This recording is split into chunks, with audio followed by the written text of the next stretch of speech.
Let's make a start. So, hello everyone. So, good morning, good afternoon, and good evening. So, welcome to our webinar. So, my name is Jerry Wang. So, I'm an MA transaction and data lawyer of the PRC law firm, Kenyon Madisons. So, I will be your moderator today. So, our topic of today is about Trump's tariffs, about the impacts, reactions, and pathways forward. So, before we dive in, please allow me to briefly outline our agenda.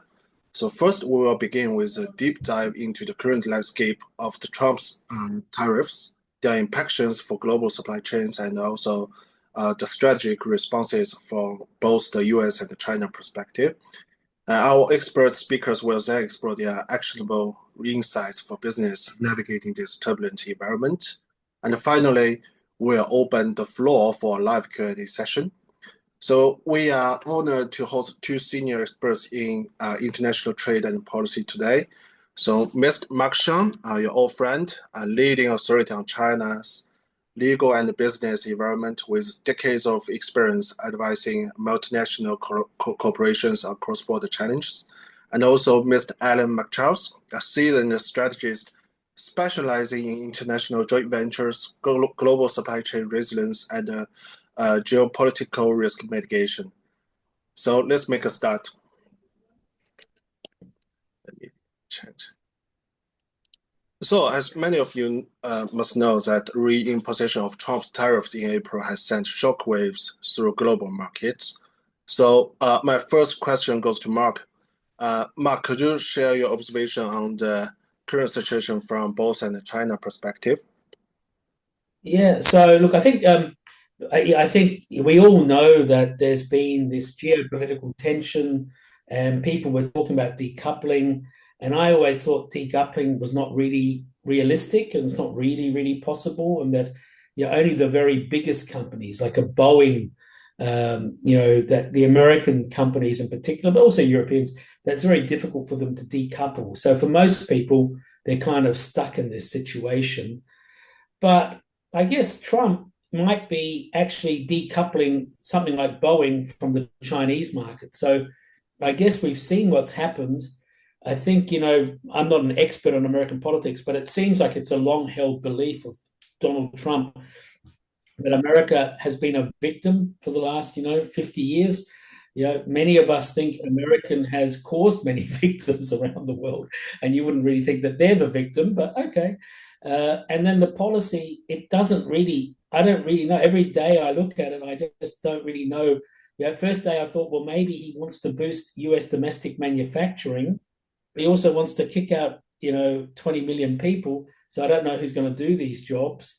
And then I think sometimes maybe he did it just to short sell the market, but then it doesn't happen. Then I thought for a few hours, maybe he's really out to get China. But if he was really out to get China, would you really start a fight with Canada and then Mexico and then Europe and then Britain? Yeah. So it's very hard to understand what they're up to. So I think from Trump's perspective, I think it's probably a badly thought out strategy. And I guess we haven't seen the end of it, being reversed, ramped up, reversed, climbed down. But I think maybe Alan can just give a bit of a view about what he sees as the China reaction to these tariffs. Okay. Well, if I were to maybe step back, Mark, I'll add a couple of thoughts and comments. When we're working with clients, we're talking about two different scenarios. We're talking about the short-term scenario where he backs off and reverses again, or turns it on, turns it off, whichever word we want at the end of this, this next 3-4 months period, and there's a resolution to the situation. It's going to permanently change where China sits in the U.S. supply chain and within U.S. multinational supply chains. But it's something that then we can manage and work around. The second scenario is of course that this drags on and becomes a long-term reality that we're going to have very high tariffs and basically I don't like the word decoupling. I think it's more a permanent change of supply chains through other markets. What we've seen that's kind of confused companies, the same point that you've made on why would you go after Canada, Mexico, and Europe? It's actually created an indecision curve with a lot of boards and a lot of management teams because they're not quite sure where to move to or how to move or what to move and how much of their supply chain they need to shift into other markets because it's clear it's not coming back to the US with maybe the exception of semiconductor and a few other niche industries. From what we've seen with the Chinese side, started out quite aggressive and a little bit concerning, but then the freeze on, once we hit the point of ridiculousness, we're not going to play anymore. So it's been reassuring to kind of see that there's at least one set of adults at the table. But I think, they knew it was coming. They've done a lot to prepare for it. And so, your gray rhino in the middle of your slide is a very, very practical example of, what China's done. It's not surprised. It's not happy about the situation, but it's not unprepared for it either. Yeah, well, the gray rhino, I guess, it's Donald Trump because I guess, it's a bit unfair to act like we're surprised at what he's doing because he did really telegraph this for a number of years. So that's why it's a gray rhino. I guess everybody thought it likely to happen, but we all hoped it wouldn't happen. A bit like the Pope. I mean, I guess, yesterday it wasn't a big surprise he's died, but it was a little bit sad. So, yeah.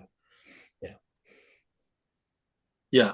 So also another question to you, Ken Allen. So since you are very close to China, per your observation on the Chinese companies, so for the wave of this round, do you see that Chinese companies are still like prioritizing the political loyalty over the commercial benefits? Do you have seen any change on the Chinese companies' attitude? Adam, do you want to go first or? I was hoping you were going to go first. That's actually I can go first. I just don't want to always, jump up. Look, I think, firstly, I mean, it's a big place, China, so I really wouldn't have any idea what everybody is thinking. My guess is that China has done a good job of diversifying. Yeah, so I guess there's two aspects. There's the obvious, China exports a lot of stuff to America, and there'll be a lot of factories who'll be in a lot of trouble because nobody else, you can't, say, I'm going to switch selling plastic Christmas trees to Indonesia or something because, they don't celebrate Christmas. And, so there's some big markets where some companies will really be in trouble. And I guess, and it's a mutual problem for a lot of people. So we have a client that Jerry and I met a few weeks ago, and they do a very specific type of product, which is not a mass market type product, but they really have for their core business one major Chinese supplier. And this was already a problem back in COVID because the Chinese supplier set up a big factory of all places without telling their partner in 2019 in Wuhan. And it was too big and demand wasn't holding up. It wasn't a disaster, but that company was almost going to go bust. And so the American client, had to step in to help it a bit, to get over that tough period. So this is going to be tough for these kind of American and Chinese factories where there's a codependency and, it's just very difficult. So I think there's that group of companies which have got no easy way out. But I think if you look at the big scope of it, China's probably much better placed than people expected because they probably want to sell more to Southeast Asia. They'll probably try to flood the European market, which the Europeans won't like, but European consumers might like. So I think it's impossible to say everybody's like this. But, I think the average Chinese factory, he'll do what he can to survive. The ones who are perhaps, more critical, they will have to follow the government's direction. So I think it's a super complicated massive issue that there's no, answer that fits everybody's situation. Maybe if I just keep going down your train of thought, Mark, is, what we saw in, we call it Trump 1.0. We saw when the tariffs first hit a mad dash to do minimal manufacturing overseas. So, I point at Vietnam and it's on the slide too. I point at them quite often and sort of say, there was this mad dash. You could do packaging and metal and plastic and get labor, although that's getting harder, but you couldn't get the rest of your supply chain and the components. So you end up having this situation where to hit the threshold for made in Vietnam, which is 30% or 35% local origin products, is a struggle. And all the rest of the componentry and the supply chains all from China. So basically, it's been a shift of the assembly out of China to Vietnam, but not the manufacturing of the components. So, if the objective was to disrupt the supply chain from China, the easier way to have done it would have been to increase those rules of origin. But that's not necessarily what he's done. He's just put tariffs everywhere, which has made it very hard to anticipate where supply chains should move and how they should move in an orderly, systematic fashion. And I find that, to pick on my opening comments, I find that more concerning because it means that there are so many obvious things that companies can and should be doing. But with the boards deadlocked on the topic of China and then management not having clear direction on what to do and where the long-term bet is, means that there's just what I see is a lot of wait and see. Which then means, if this is a short-term issue, it's okay, it'll pass. But if it's a long-term structural change, the longer you wait, the more painful it's going to become. Yeah, I think, but on that point, just because I wanted to say it, because the other thing which is concerning is, it's so impossible for people to make decisions about how they will really diversify their supply chains, because you can't move to Vietnam because it might be hit almost like China is, the first thing. You can't move into NAFTA because that's going to be redone. And I think you can't even really invest in America because it's a big capex, thing to do. It's not like, it's not like just inviting some people over for a birthday party. It's a big, big event to do this. And you don't know if this will be reversed in 6 months, 6 days, or 6 hours. And so, people really can't deal with stuff. And then I think the other uncertainty, which is why I do worry a bit about it being just not thought out, is, back in the Middle Ages, one of the reasons why the Catholic Church had problems was because they had the thing of selling indulgences. So, you would pay money to the church and they would say, okay, it's okay if you did that sin. And this is a bit similar here now. Suddenly, the mobile phone companies cry a bit, and they get, the tariff lifted. So if you were going to apply this medicine to everybody, you should apply it to everybody. Or what I could imagine makes sense is, I could imagine that, you'd want to have a steel manufacturing base, you'd want to have a defense industry, you want to have a pharmaceutical industry, stuff like that. So you target the tariffs. But we're in a very weird situation now where it's really one person can make a decision, and somebody's on the naughty step or somebody is off the naughty step. And very often it's the richest companies in America will get the preferential treatment, which doesn't seem that fair. Yeah, thanks, Mark. This is very insightful. Also, thanks to Alan. So, in addition to the observation of the general situation, so let's try to be more specific. So, Mark, you must have seen various of cases that U.S. companies are suffering from the tariff war situation now. So, could you please describe the challenges that U.S. importers are facing with now? So, I think there's two things. We have a few American importers, who we're working with closely, and those ones. So it might be also self-selecting. So. The ones who do a lot of procurement for the mass market, in America, I think they're panicking. I mean, panicking actually is a bad word because, panicking sounds like you're overly scared. I think they've got a good reason to be overly scared. And, so one of the clients, who we're working very closely with, they've already terminated half of their staff in America and half of their staff in China. So this is real. This is, and, it's, the guy is apoplectic. He's, so that's real life and difficult. Some other companies are stopping, to source from China, but they don't really know. And so I guess the other group is we've seen consultants and law firms write articles. And that's why I think in the invitation we mentioned we'll be good at pointing out problems, but not solutions. Because a lot of these consultants and lawyers are talking about things which I think are just, not true. It's read the contract and you'll find some legal way out. I don't think this is true. Really, I can't remember any contract I've ever seen where the buyer takes on the tariff risk, because it just wouldn't make sense. How would a Chinese company, if they sell to 50 different countries in the world, how would they track the tariffs? And the tariffs are paid in the country of export, where they get imported into. So I think that's difficult. The other very helpful idea is to renegotiate. Yeah, maybe you can renegotiate if it's a 5% cost increase in, a raw material or something.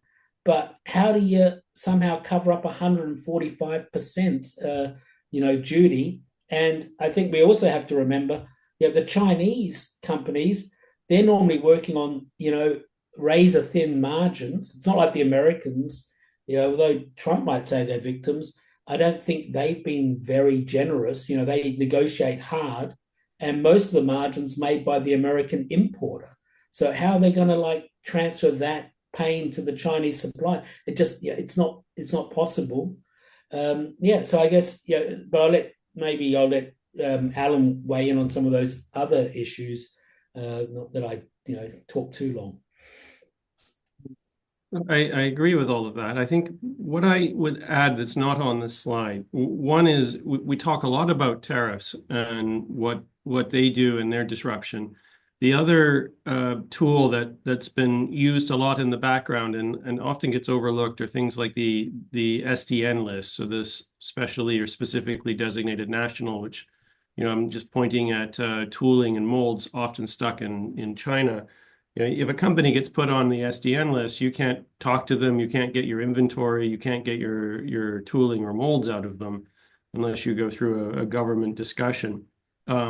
There are a lot of other things that are going on to frustrate international trade and have been going on for a very long time, which may partly explain some of the American frustration, maybe a little less directed towards one country or another, but often going on. So I'm a little concerned on how that gets a little more actively used, or how it gets threatened to be used alongside the tariffs, because that just shuts down companies and their ability to do business overseas. The second, on a maybe more positive note, is some of the things I see companies doing. And so one example is a deal that we're working on now where it's very clear that they need to manufacture certain elements in China. And the time to set up a factory somewhere else would be prohibitively long, and the environmental concerns, it's a chemical product. The environmental concerns would just mean that the timelines are hugely extended. But what they have figured out is you can do the really toxic, nasty stuff in China as the first step, like they were doing anyway, and then you can finish the manipulation of the product somewhere else, where it's not so nasty and not so difficult. So they do the difficult piece in China. They knock the price down to ship it out at the lowest possible tariff, and then you set up a joint venture somewhere else so that there's some sharing of the margins and some upside and some technology transfer back. So there's some really interesting plays that are starting to emerge that are a little more positive than trying to dig back through a contract or trying to figure out how you're going to cover 125%. The answer needs to be a lot more creative, which, if I'm being then in full sales mode, the Scan Me QR code will take you to the most awesome literature ever on how to do a joint venture. Yeah, thanks, Alan. Yeah. Also, Jerry, so Jerry, on the tooling and molds, I think Alan has a good point, but the point when I wrote it was a little bit different on these ones. So just to talk about that, because sometimes we talk about things that of course there's complicated ways, but that'll take time. I'm just talking about what's happening right now. And, with tooling and molds, it's again that conversation we had with the client a few weeks ago before the tariffs thing kicked off. Yeah. And, I asked them, okay, their problem was they were too dependent on a single supplier. So we were even talking about, okay, don't go to Vietnam because you don't know Vietnam, but maybe just have at least a second supplier in China. And, it was a long discussion. Of course we should.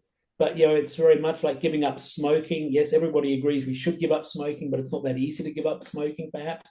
And so, the tooling and molds, I said to them, okay, so for your product, you own the tooling and molds? And they all said, I think we do. We should. But, I'm sure the Chinese supplier thinks they own it. And I think even if they don't, it's going to be a very tough discussion if you've got this Chinese supplier and you say, look, I want you to take the cost of 145% tariffs. And also, I'd like you to give me back the tooling and molds. And so these things can't be redone very quickly. So I think this reshoring, nearshoring, it takes time. Even if you try to do things quickly, it takes time. And then your tooling and molds is a cost. It's difficult, and they'll be stuck in China. It's even difficult to get your hands on it when people are willing to give it back. But why would the Chinese supplier treat your molds and tooling as a priority if you're kind of destroying their business? And so I think these are the kind of difficulties. The other thing is, just want to quickly mention again, things are tough. So I don't want to say we've got all these magic solutions. Cutting your Chinese workforce is legally and logistically tough. So this is the other problem. We don't know if it's going to get reversed in 6 days or 6 hours or 6 months.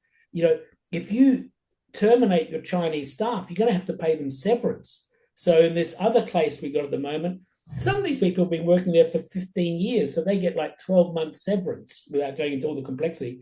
So some people are considering just having a temporary work suspension to avoid the layoff because we just don't know what's going to happen in 6 days. So I think it is difficult to tell people there's a magic solution. It's risk minimization or it's damage minimization, not solving everything at the moment.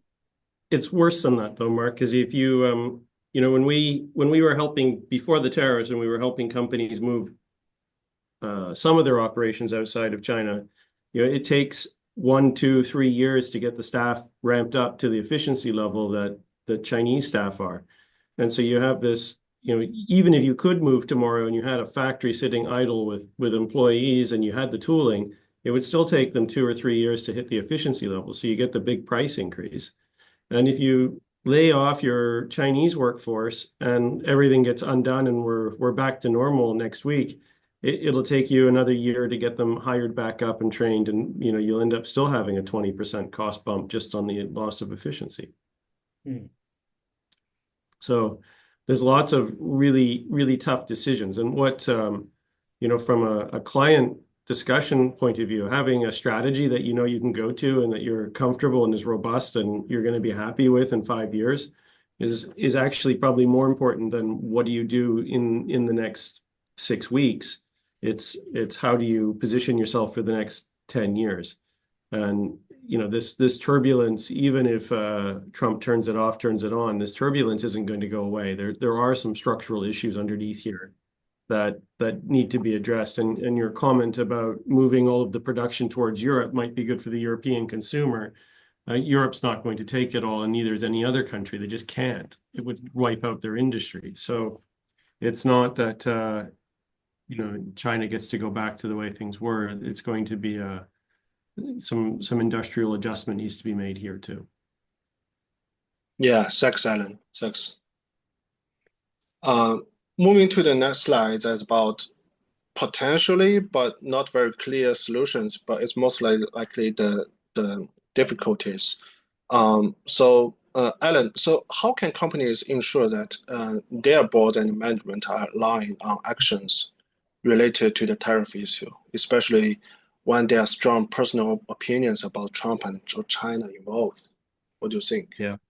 Well, when you go talk to an American board, and there's some people on the line. I'm sure I'm watching the comments. I'm sure some people may disagree with me, but what I've noticed were 2 big themes. One, if you took any topic about China to the board, they never actually discussed the topic. They just discussed China, and you would have half the board would be China hawks and half the board would be China doves. And it had to do nothing with the company in question. It had everything to do with their prior experience, their political leanings, or whatever. So you would get stuck on a discussion about China, and you could never move the dialogue forward. You could have a discussion: was it going to go to the left and get better? Or was it going to go to the right and get worse? But you always got stuck. And so what I kind of figured out was the only way you can move that discussion forward is you can't talk about China. You need to do the first talk about China, let them vent themselves out and make them feel like they've been heard. But your second discussion needs to be a very pragmatic, practical discussion that's around how will these events hit our business. So it's a factory gets shut down, can't import, can't do this, can't do that, and you can spreadsheet these. And now you're having a very practical discussion you can quantify.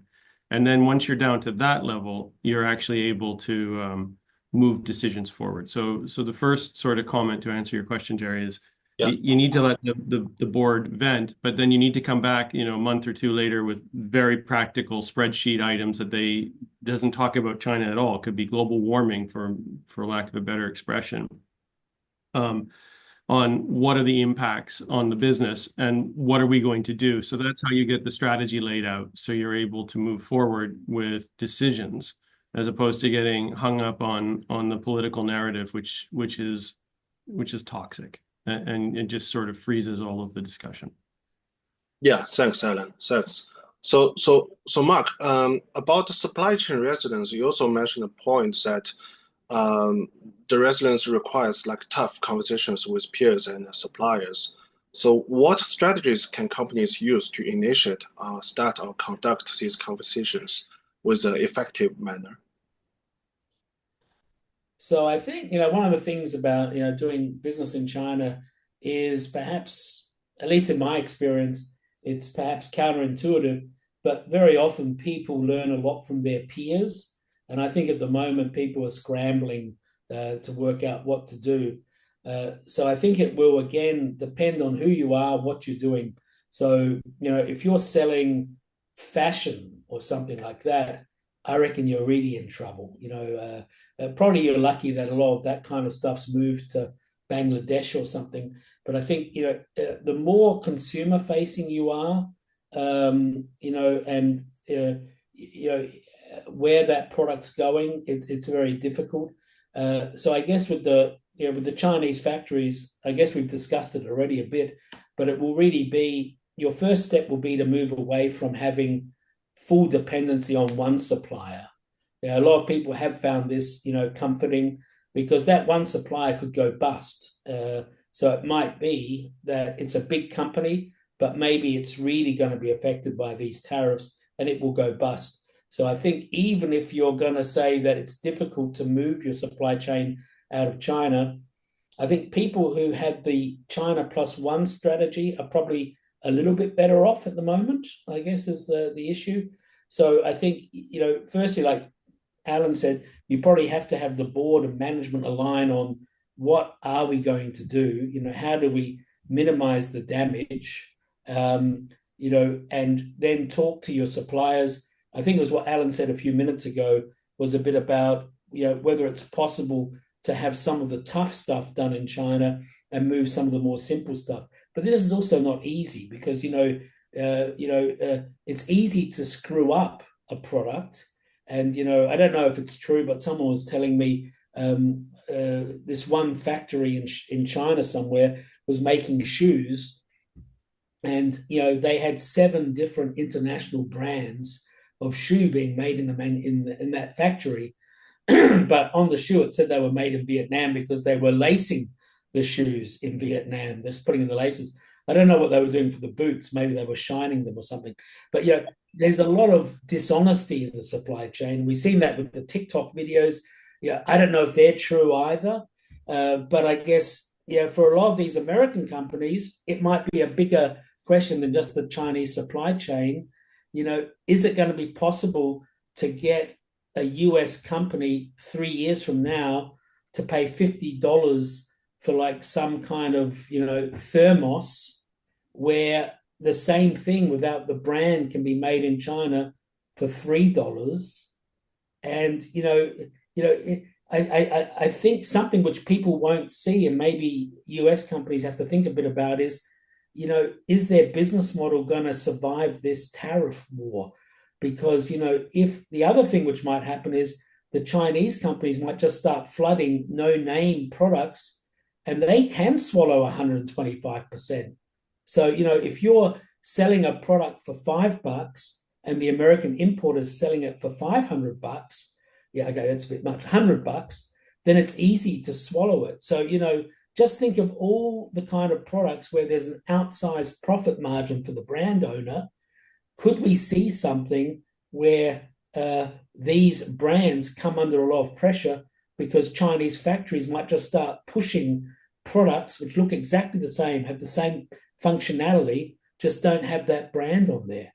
I don't know. People will still want these products. Will they be willing to pay that extra big amount of money? Yeah, so it could be difficult for the brand owners. Yeah, thanks, Mark. So, I noticed that the last point of this slide is about longer term. So, Mark and Alan, do you have any anticipation of what's happening from a longer term perspective? Well, look, I think if we go longer term, so let's start with North America. Longer term, Canada, US, Mexico are in a trade bloc.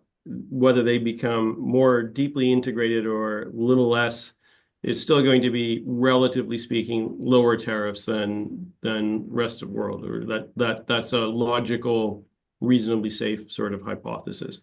The second big trading bloc between the United States and the European Union, it's massive flows of money go across the Atlantic Ocean, and it's an obvious assumption to assume that will stabilize and it's not going to remain at the extreme. Any other market, as you move across Southeast Asia, where it's likely to become China dominated, or you move any other geography, it's not as clear exactly how this is going to play out and how the supply chains are going to move and migrate. But if you work on that assumption and how you're putting a 5 to 10-year plan in play, the obvious answer is you'd still go Mexico, Eastern Europe are reasonably safe bets. India looks like it's going to find a solution and stabilize itself, but India brings its own challenges and risks as you work in there.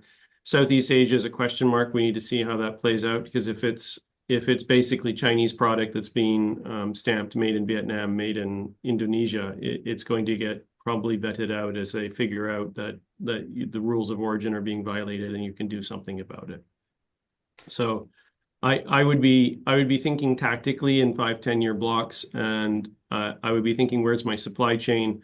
How do I get my supply chain and my peers working with me so I can actually know that I'm going to be able to get the parts and the materials I need to create my product. And if I'm going to look at my peers, I think my view of my peers has changed. My peers may have been my number one competitors before, but in the short term, we need to be allies to make sure that we think about how do we put our footprints down so that we're all able to operate, and then we can get back to competing with each other aggressively. Yeah, thanks, Alan. So, Mark, any point from you? Well, I think, Alan, I have some disagreements with Alan on this point. I mean, the first one is about North America. I think Alan's Canadian, so I think there's a very simple solution for them to have a good tariff deal. They just join America. Trump has kindly extended that invitation to them. So we'll see, how that works. Look, I think there's blocks. I think I'm a little bit less North American centric than Alan when it comes to Europe. I don't know. I think Europe probably, for also that other geopolitical military type element, is, I think the Americans, the fact that they're doing all these weird things at once, at least from my perspective, a bit weird, like, undermining the trade system, which has, so obviously benefited them so much, where one thing that no one's discussing, at least maybe it's because I don't understand it, but I kind of had the feeling that because the dollar is the reserve currency, we actually all in the world give the Americans real products and they give us some paper IOUs. And this is a great benefit for whoever is issuing the IOUs. And so I think what they're doing is also perhaps putting that at risk. And also, I guess, their military, commitment to Europe also kind of kept the Europeans, within their, trading orbit. Yeah, whether China would replace America, yeah, I don't think that would be the case either. But, maybe you would trade stuff more. So I don't think Europe is going to become an ally of China, but it might become a bit more equidistant from America and China and, have to do its own thing. It's also 500 million people. So, it'll be tough for some countries like the UK, where they're kind of, half a foot in America, half a foot in Europe. Yeah, so that's difficult.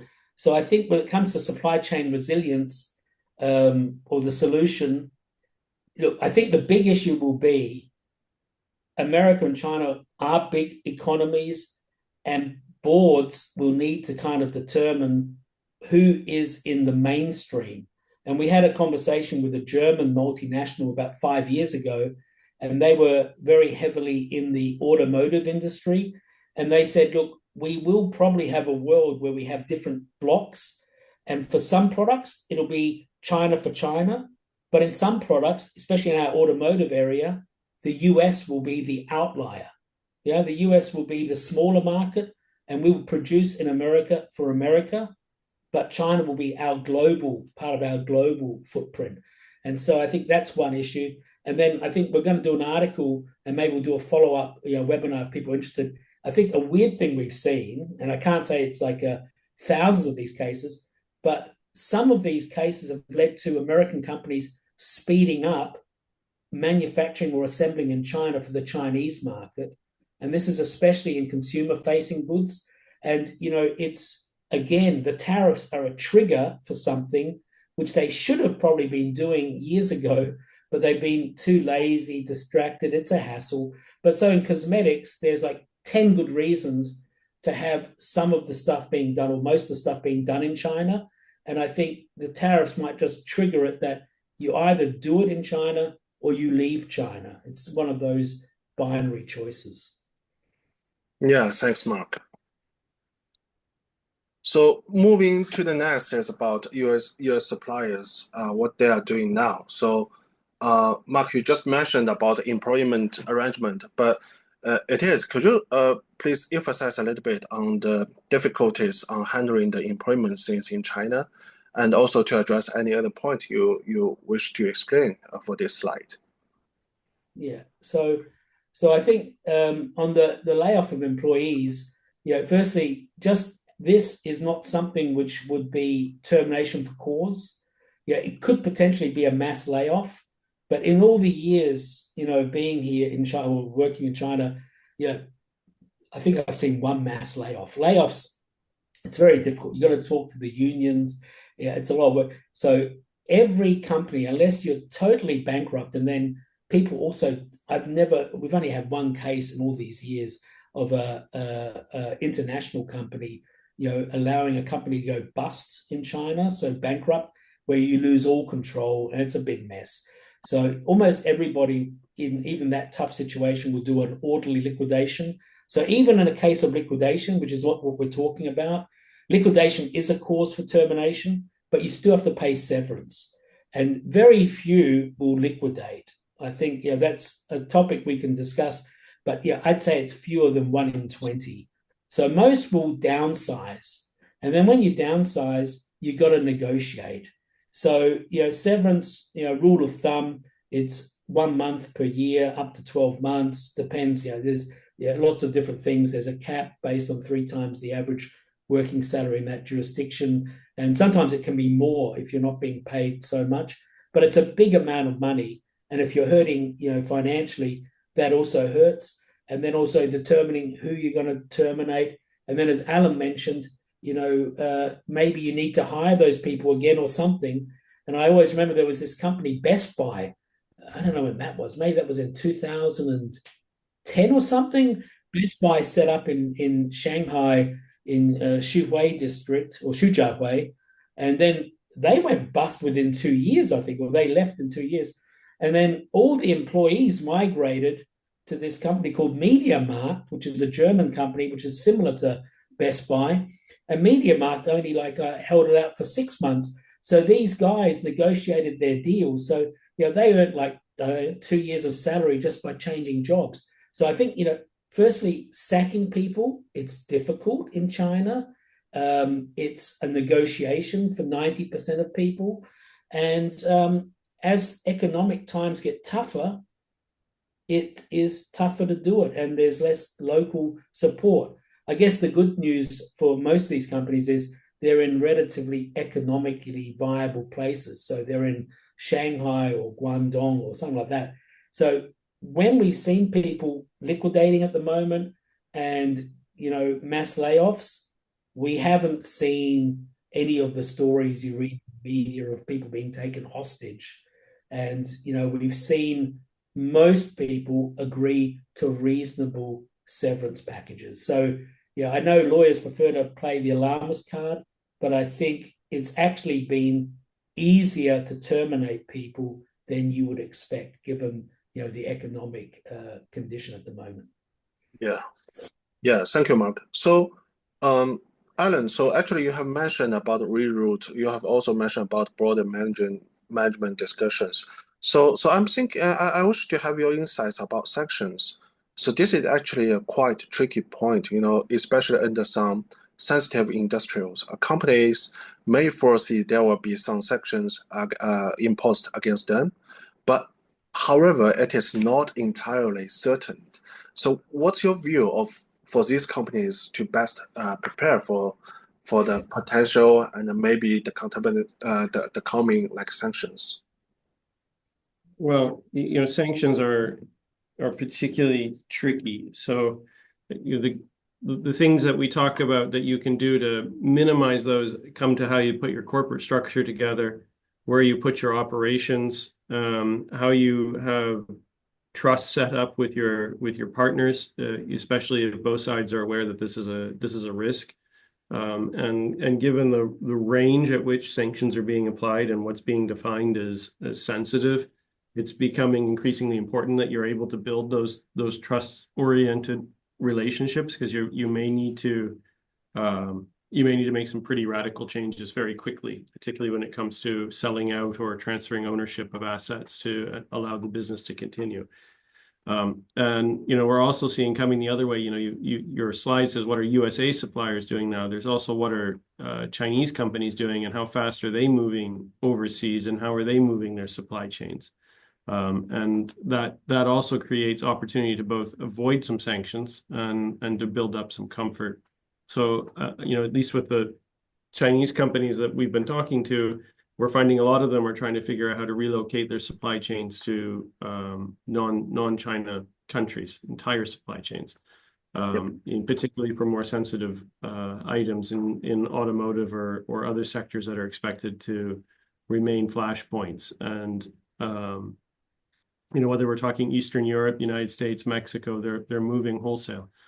Whole supply chains are creating new supply chains, and we're getting requests. Interestingly, we're getting requests from Chinese companies on how to negotiate very different types of contracts than they're used to, because they now need to set up new vendor pools that they've never had before, and they're having to negotiate different types of contracts that they've never had to deal with before. So in some ways, it's picking up on Mark's point on maybe they're going to forward integrate into the brand. But a lot of this is also just B2B materials and the demand from their customers that they need to have their supply chain in local jurisdiction. So it's a long answer, and it's not simple. It's not complicated. It's not a simple answer, and it requires building a lot of different types of relationships.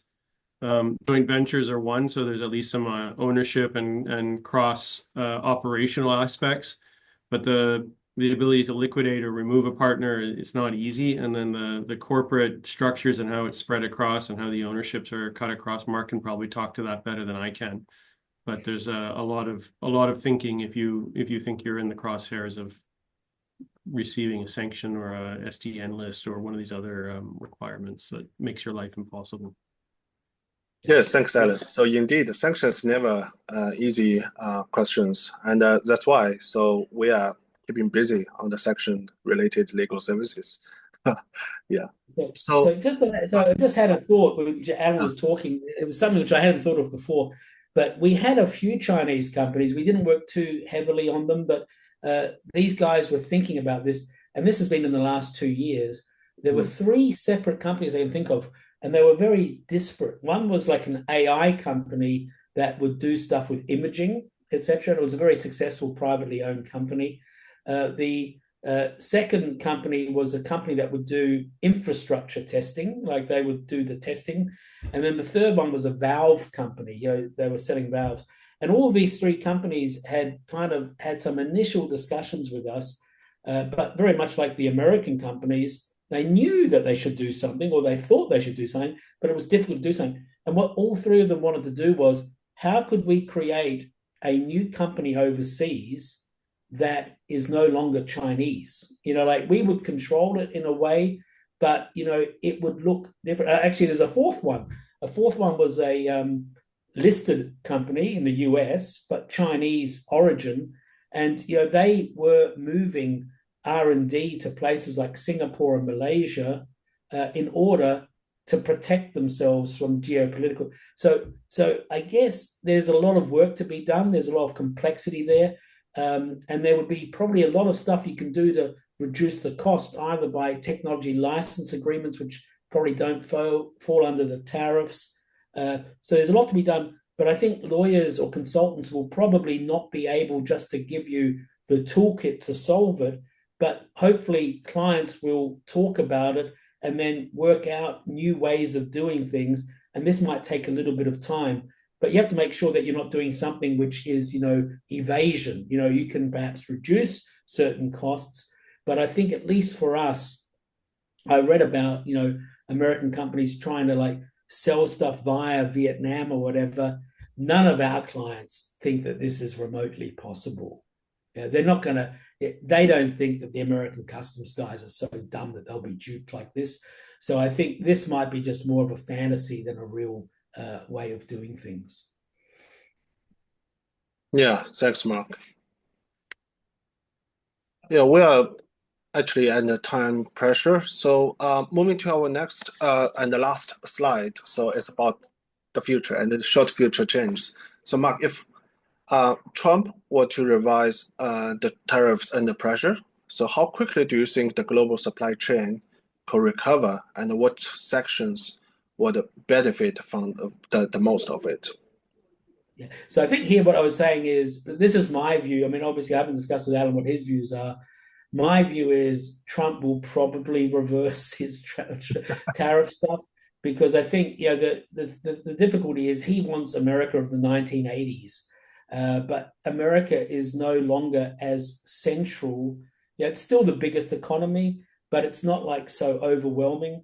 And I think when China tried to, I don't want to say bully, but when they tried to put Australia under pressure, and Australia was much more reliant on the Chinese market than China is on the American market, or the world is on America. I think we've got a richer world now. We've got, Southeast Asia, we've got North Asia, we've got, pockets of Africa, we've got pockets of South America. There are other markets to sell stuff, so I think Chinese companies, it'll be painful. They'll find places to sell. I think probably the Americans will find it's surprising that it's tougher for them to sell a lot of their stuff. Like we've already seen China start buying, gas from Canada, beef from Australia. People who were previously on their naughty list are now being embraced. So, I think the economic pain will affect the Americans. I think they're not expecting it.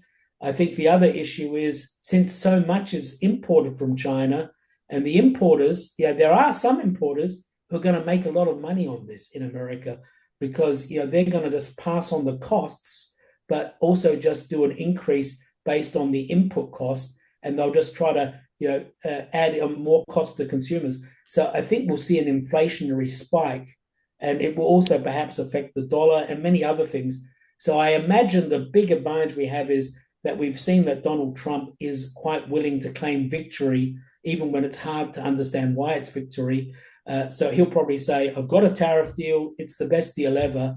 But I think if you say what's going to happen, I think America will be a bit different and people will have more uncertainty. It's probably not as bad as it looks right now, but I think we're never going back to the same situation where we thought everything was going to progress, ever lower tariffs, ever more globalization. I think, it'll be more tough and more risk. I think there's two spots where I would diverge on. One is I am still very positive on globalization, but it's not going to be China, US. The rest of the world that's been largely left behind is going to get in on the act. So parts of Africa, parts of South America, parts of India, and Central Asia are going to get an opportunity just because they're going to pick up stuff that moves out of China. And they have the benefit of a young and dynamic workforce that's willing to work in factories. So that's on the globalization side, I don't see that entirely coming to an end.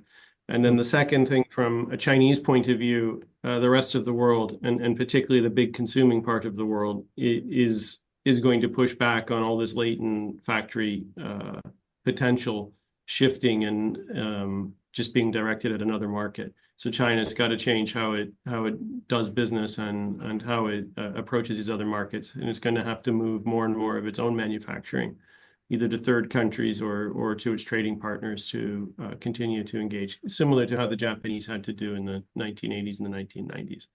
So there's a long-term sort of precedent. And if you look at Trump and your comment about him wanting to go back to the 80s, a lot of the stuff that we see seems like what the Japanese had to do in the 1980s as well.